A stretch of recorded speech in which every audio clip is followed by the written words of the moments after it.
নমস্কার সবাইকে, কেমন আছো সবাই? আশা করছি সবাই অনেক ভালো আছো, সুস্থ আছো। আমার নতুন আর একটা ভিডিওতে সকলকে জানাই অনেক স্বাগত।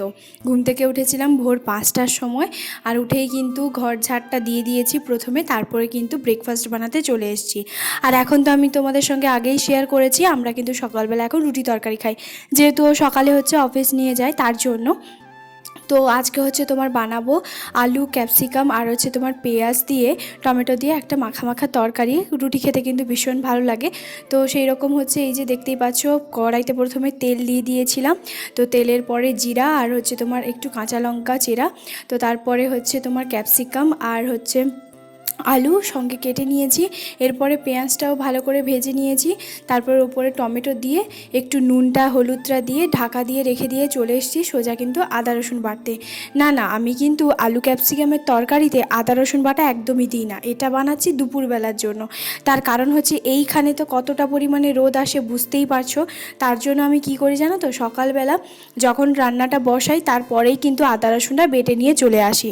কারণ 8:30টার পর থেকে এখানে এতটা রোদ আসে, এখানে বসে মশলাটা বাটতে যতক্ষণ তো একটুখানি হলেও তো সময় লাগে। তো সেই সময় আমি এখানে একদমই বসতে পারি না। আমি 1-2বার করেছিলাম, এত মাথা যন্ত্রণা করছিল, মাথা ঘোরাচ্ছিল এই রোদে। তো তার জন্যই হচ্ছে আমি সকালবেলা আদা রসুনটা বেটে এক সাইডে রেখে দিই।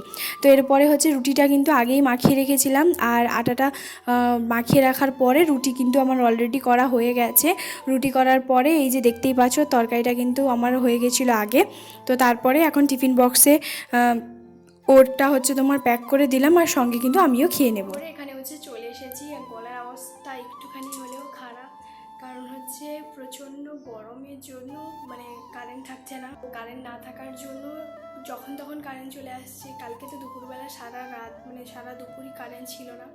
তো যাই হোক, এদিকে কিন্তু চান টান করে ঠাকুর পুজো করে ঘরের সমস্ত বাসি ঘরের কাজ করে যে খেতে বসে পড়েছি। এখানে আছে রুটি, তারপরে আছে তোমার ড্রাই ফ্রুটস, কিছু ছোলা এইসব ভেজানো, আর এখানে আছে তরকারি। খাওয়া দাওয়া করার পরে তারপরে তো হচ্ছে রান্নাবান্না সব কিছু এগুলো করবো। তো চলো ভিডিওটা দেখতে থাকো, আশা করছি আজকের এই ভিডিওটা দেখতে অনেক ভালো লাগবে। কালে হচ্ছে ও তো প্রতিদিন এই ড্রাই ফ্রুটসগুলো খায়, তো আমার জন্য হচ্ছে এই যে রেখে দিয়ে গেছে। আমার না একদম ভালো লাগে না এই সকালবেলা এইগুলো খেতে, শুধুমাত্র কাঁচা ছোলাটা ছাড়া। তো তার জন্যই বলেছিলাম যে রাখতে পারো, তবে শুধু কাঁচা ছোলাই রাখবে। তো যাই হোক, খাওয়া দাওয়া করছিলাম, আর তার মাঝখানেই কিন্তু মা কল করেছিল। আর মা আমাকে কি দেখাচ্ছে জানো, তোমাদের সঙ্গে শেয়ার করি। তো এই যে দেখতেই পাচ্ছ, মা কিন্তু এখানে পাঁপড় বানাচ্ছে। এটা হচ্ছে সাবুর পাঁপড়।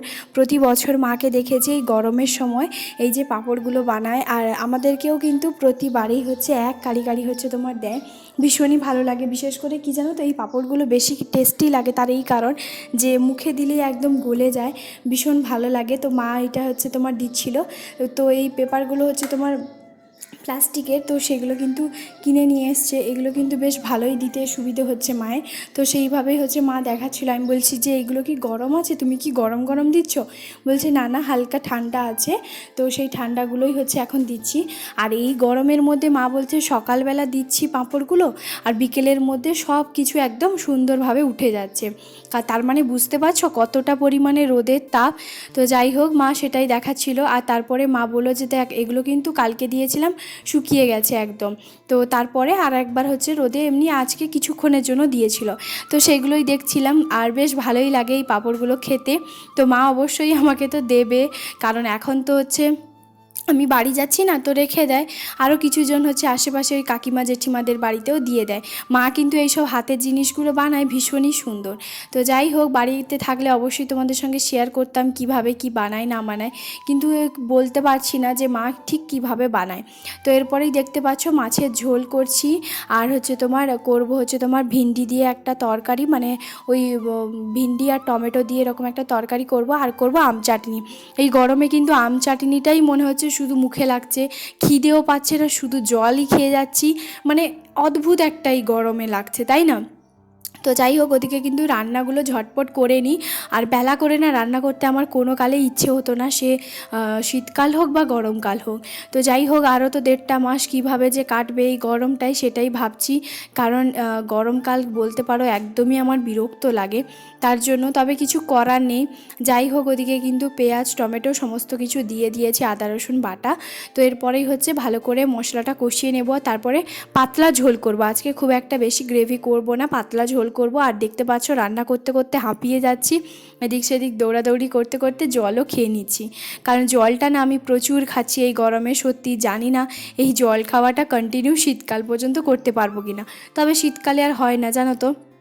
তো তারপরেই হচ্ছে মাছের ঝোল হওয়ার পরে ভিন্ডির তরকারিটা হয়ে গেছে। এরপরে হচ্ছে তোমার করছি আম চাটনি। আম চাটনিটা কিন্তু জাস্ট দারুণ লাগে, তাই না? বিশেষ করে এই গরমে। এরপর তো পাকা আমের সিজন তো চলেই আসবে, তো তারপরে তো আবার পাকা আম খাওয়া হবে। তো ভীষণ ভালো লাগে এইসব সিজনে সমস্ত জিনিসগুলো খেতে, না বেশ ভালোই লাগে। তো যাই হোক, এখানে কিন্তু ভিন্ডির তরকারিটা করেছি, আমি অল্প একটুখানি খাবো। আর আম চাটনিটা একটু বেশি করেই করি, যেহেতু আমাদের 2 দিন হয়ে যায় ভালোভাবে। তো এরপরেই হচ্ছে এই যে মাছের ঝোলটা, দাঁড়াও এখানে রেখেছি একটুখানি দূরে, কারণ মাছের ঝোলটা প্রথমেই করে নিয়েছিলাম, তো তাই ভাত হাঁড়ির কাছে এইখানে রেখে দিয়েছিলাম। আর দেখতেই পাচ্ছ এখানে কিন্তু মাছের ঝোলটা একদম পাতলা আছে। তারপরে কিন্তু ওই 12:30টার সময় ও কিন্তু ডিউটি থেকে চলে এসেছিলো, আর খেতেও অলরেডি বসে পড়েছি। গরমের মধ্যে সকাল সকাল বা হচ্ছে 10টার মধ্যে যদি খাওয়া দাওয়াটা হয়ে যায় না, তাহলে দেখবে বিকেলবেলা দিকে আবারও খিদে পেয়ে যায়। তো তার জন্যই হচ্ছে এই যে দেখতেই পাচ্ছ একটুখানি তরমুজ হচ্ছে তোমার ভাবি ওরা দিয়ে পাঠিয়েছে, কারণ নিচের রুমে, কারণ আমরা যখন তরমুজ কাটি ওদেরকে দিই, ওরা যখন তরমুজ কাটে আমাদেরকে দেয়, তো এটাই হয়। তো যাই হোক, সেই জন্য একটুখানি খেয়ে নিয়েছি। আর ও বললো খাবে না, তারপরে ওর জন্য আমি 4 পিস মতো রেখেছিলাম। বিকেলবেলা ঘুম থেকে উঠে কিন্তু ও খেয়েছিল। তো তারপরেই কিন্তু এখন হচ্ছে আমি নাইটিটা চেঞ্জ করে নিয়েছি, যেহেতু এখন বিকেলবেলা হয়ে গেছে। আর এই বিকেলবেলা দেখতেই পাচ্ছ আমরা কিন্তু ঘরের মধ্যে এইখানেই হচ্ছে শুয়ে পড়ি, নিচের যে মেঝেটা, কারণ ঘরে যে খাটের ওপরে যে ম্যাট্রেসটা দেওয়া আছে ওটা এতটা গরম, তার জন্য আর শুতে পারি না।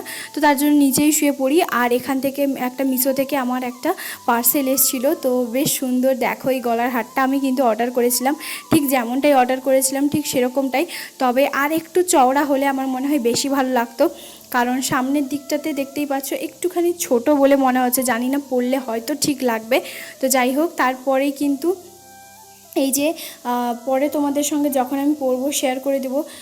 তো তারপরেই হচ্ছে আবার সন্ধে টন্ধে দিয়ে এখন কিন্তু ও বাজার থেকে চলে এসছে, আর বাজার থেকে নিয়ে এসছে সয়াবিনের প্যাকেট, তারপরে হচ্ছে আটাটা যেহেতু ছিল না, সর্ষের তেলটাও ফুরিয়ে গেছিলো, তো তার জন্য। আর এই আটাটা বললো যে এখন ছোটোটা নিয়ে নাও, পরে আমি হচ্ছে তোমার বড় প্যাকেট নিয়ে আসবো, যেহেতু আমরা তো সবসময় খাই রুটিটা সকালবেলা।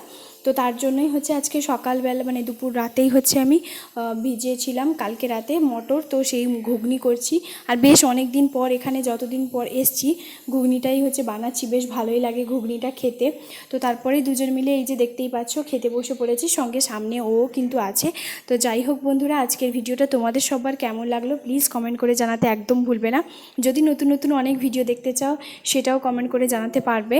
আর আমার হাজব্যান্ডের সঙ্গে যদি তোমরা প্র্যাঙ্ক ভিডিও দেখতে চাও, তাহলে কেমন কি প্র্যাঙ্ক ভিডিও করব না করব সবটাই তোমরা বলতে পারো, একটু সাজেশন করতে পারো যে কোন ধরনের প্র্যাঙ্ক তোমরা দেখতে চাও। আমি অবশ্যই ট্রাই করব, কারণ একটা প্র্যাঙ্ক ভিডিও করাতে তোমরা অনেক হচ্ছে ভালোবাসা দিয়েছো, এইভাবেই ভালোবাসা দিও, সাপোর্ট করো, আর চ্যানেলটাকে অবশ্যই সাবস্ক্রাইব করো।